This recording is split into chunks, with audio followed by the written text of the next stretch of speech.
Halo semuanya, selamat datang di sesi ketiga, yaitu mengenai tipe data dictionary. Nah, kalau sebelumnya teman-teman mempelajari tipe data list, set, juga tuple, sekarang kita di sini menggunakan dictionary. Nah, dictionary itu bisa kita sebutnya suatu tipe data yang memiliki pasangan key dan value. Nah, struktur ini tuh sering banget ya digunain di dunia nyata ya, terutama tipe data atau variabel yang menyimpan data berbentuk label. Ya mungkin agak susah kalau kita nggak langsung lihat contohnya. Nah, di sini kenapa namanya dictionary? Apa itu kamus? Enggak, teman-teman. Nah, disebut dictionary karena dia memiliki key dan value. Ini tuh kayak kalau kita melihat kamus dari Inggris ke Indonesia ya.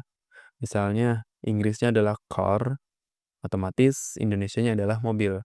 Nah, car ini kita anggap sebagai key dan mobil ini kita anggap sebagai value. Itulah kenapa disebut dictionary. Nah, dictionary itu adalah tipe data koleksi ya, atau yang bisa ngumpulin banyak variabel, tapi dalam bentuk pasangan key dan value. Artinya, nggak boleh dong ada dua key yang sama dalam dictionary. Nah, kalau kita lihat ya di sini ya, di contoh kodenya, dictionary ini tuh digunakan untuk ngepresentasiin data yang memiliki label ya. Labelnya itu apa?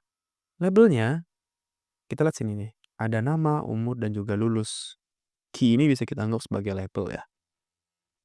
Nah, label ini pun seperti tadi ya ketentuannya, dia nggak boleh ada yang sama. Terdiri dari ya suka-suka kita. Kita mau labelnya ada label nama kayak ini bisa, umur bisa, lulus atau boolean bisa, suka-suka kita teman-teman. Tapi tetap ada aturan dalam penulisan dictionary.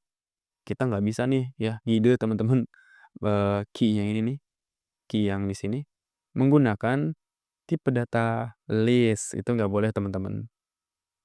Jadi kita cuma boleh make tipe data kayak tipe data primitif ya, itu bisa semua tuh teman-teman. Integer, string, boolean, float, itu bisa semua. Oke, kita langsung cek ya. Kita harus camkan juga atau ingat juga ya, kalau dictionary ini dia tuh bisa diubah dan juga bisa diambil per elemen. Tapi ingat, kita ngambil per elemennya itu nggak menggunakan angka atau indeks seperti di list ya. Kita menggunakan beberapa teknik. Kayak di sini ada get, key, value, dan juga items. Ini fungsinya penting banget ya kalau di dictionary. Jadi harus kita pahamin juga teman-teman. Nah, untuk pahaminnya, kita bisa langsung lanjut ngoding di VS Code. Let's go teman-teman. Oke semuanya, sekarang kita udah ada di VS Code ya. Sekarang kita bikin dulu dictionary. Ingat dulu, dictionary itu ada ciri khasnya menggunakan kurung kurawal. Ini mirip dengan salah satu tipe data ya, yaitu set. Nah, kita bikin contoh dulu di sini. Kita bikin dictionary ya. Mobil misal. Jangan mobil deh, saya nggak hafal. Mahasiswa. Gini. Misal kita tulis Sengku. Nama. Kita bikin key-nya dulu nama. Kemudian memiliki value Sengku. Nah, selanjutnya di sini ada nih nilai. Anggaplah nilai dia itu bagus 100 misal, keren banget. Terus ada lanjutannya jurusan.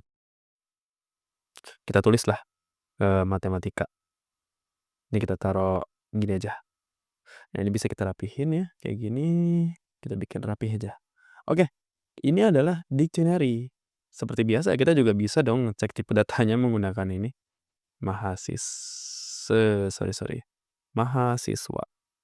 Nah, kita bisa ngecek tipe datanya kelas dictionary ya. Oke. Nah, tadi kita udah lihat beberapa fungsi ya, kayak get, item, value, dan key. Sekarang kita coba pakai nih teman-teman. Print.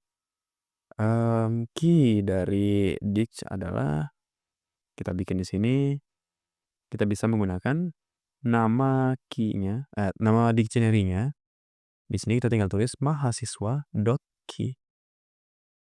Nah, muncullah key dari dict adalah nama, nilai, jurusan. Ya, bisa dilihat ya.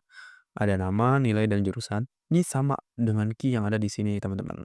Gitu. Sekarang coba kita gunain fungsi value ya. Value dari dict adalah kita bikin gini, mahasiswa.value. Gini, kita run. Ini kita rapiin dulu. Kita bikin di bawahnya aja kali ya. Nah, kita bisa lihat di sini. Value dari Dix adalah Dik Value, Sengku, 100, dan Matematika. Ini sama persis teman-teman dengan yang ada di sini. Ada Sengku, 100, dan Matematika. Nah, sekarang kalau kita misal mau atau ngide ya menggunakan fungsi items. Apa sih fungsi item itu? Kita langsung aja tes. Items dari Dix adalah kita tes langsung mahasiswa dot items. Gini. Kita lihat outputnya apa. Ya kita rapiin dulu. Nah, kita bisa lihat ya. Kalau fungsi dari items itu wis berantakan. Ya kita rapiin aja deh. Ya kita rapiin dulu ya teman-teman. Kita cut, print. Nah, kita taruh bawah aja biar lebih rapih ya. Nah, kita lihat nih. Items dari Dix adalah Dik items, nama Sengku, nilai 100, dan bla bla bla. Jadi fungsi dari items itu adalah mengambil setiap pasangan dan juga kunci, teman-teman.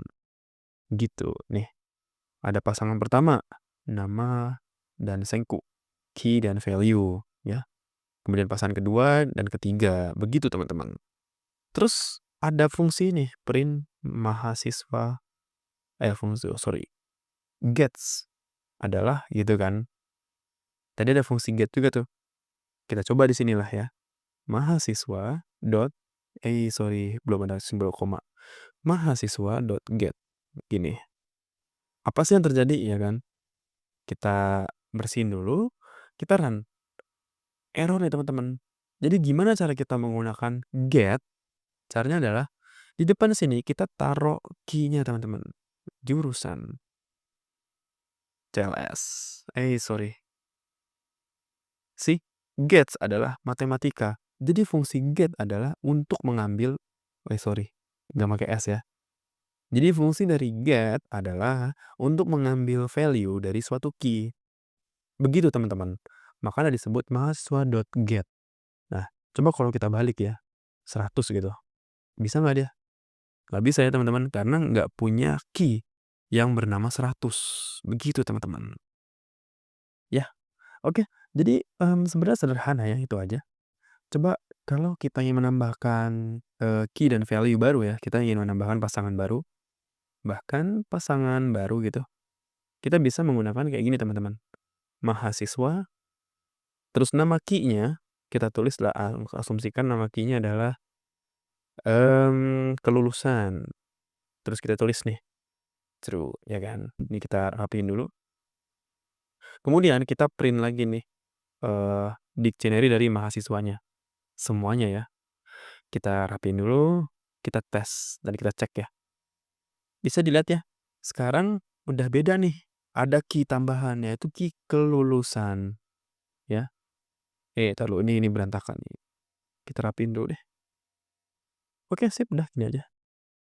Bisa dilihat ya, ada key baru bernama kelulusan yang bernilai true sesuai dengan nama baris 14 ini, teman-teman. Begitu. Oke, sekarang itu aja untuk sesi kali ini. Kita langsung ke mini quiz dulu ya, teman-teman. Let's go. Oke teman-teman, sekarang kita udah ada di mini quiz ya, sederhana aja. Di sini cuma disuruh bikin dictionary, yang mana dia berisikan data nama, umur, dan jurusan ya. Ya key-nya bebas ya, suka-suka teman-teman maunya naruh key apa.